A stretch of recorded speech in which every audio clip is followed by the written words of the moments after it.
Today on Forbes, how daily border crossings helped turn this Mexican-American into a billionaire. Decades before his holding company, Leon Capital Group, became a nearly $3 billion in estimated value conglomerate, Fernando De Leon was a kid living in poverty in Mexico and crossing the border daily to go to school in Texas. The only one in his family born in a U.S. hospital, which guaranteed him citizenship and access to American schools, he'd finish classes in Brownsville, then commute back to his hometown of Matamoros, where he yet again went to school at night with farmers' kids. His Mexican teachers sometimes covered the same material, but earlier in the year, helping him stay ahead of his U.S. peers. De Leon, now 46 years old, says that when he was later accepted to Harvard, the first person to whom he showed his letter was the U.S. border agent, quote, who had seen me growing up since I was 5 years old, every single day. That daily trek led him beyond the Ivy League to a brief stint on Wall Street, but ultimately steered him back to Texas, where he struck out on his own. He says, quote, "It's company ownership that creates wealth. That's one of the most hidden secrets in American capitalism."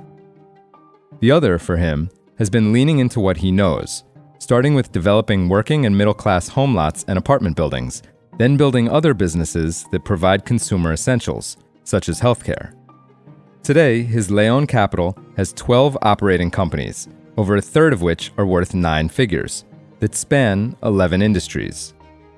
You won't find him developing casinos or ultra-high-end mansions.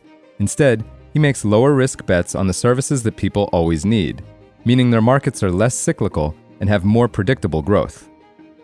Roughly a quarter of his estimated $2.8 billion fortune is now in residential and industrial real estate, mostly in swelling Sunbelt cities. Over a third is in healthcare, cardiology, dental, and ophthalmology centers. The rest is a diverse mix that spans everything from hair salons to insurance to therapy centers, nearly all of which expanded out of his original investments in real estate. De Leon distinguishes himself from private equity because his investments have longer horizons and he builds companies either from scratch or out of just a handful of locations. He targets fast-growing areas like Dallas and Phoenix, where the Latino population has increased especially quickly. He aims to provide the series of basic services their new residents require. He says, quote, "I would venture to say our model for investing understands those consumption patterns more intimately than your ivory tower hedge fund guys."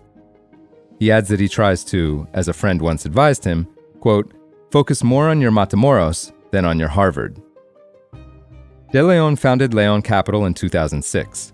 Today, Leon Capital Group has more than 4,000 employees and brings in over $800 million in annual revenue, with annual returns on its exits at roughly 35% since its inception, according to the firm.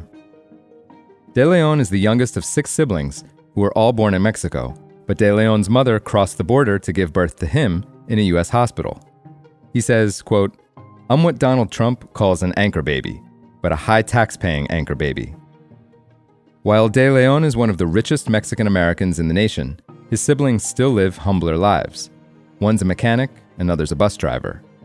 De Leon says, quote, "I got lucky. I'm an American citizen. They were not. That changes the whole game. Speaking English at a young age, the things I saw, did, you have to start with that one seminal moment, a pregnant mother driving over the border." For full coverage, check out Monica Hunter Hart's piece on Forbes.com. This is Kieran Meadows from Forbes. Thanks for tuning in.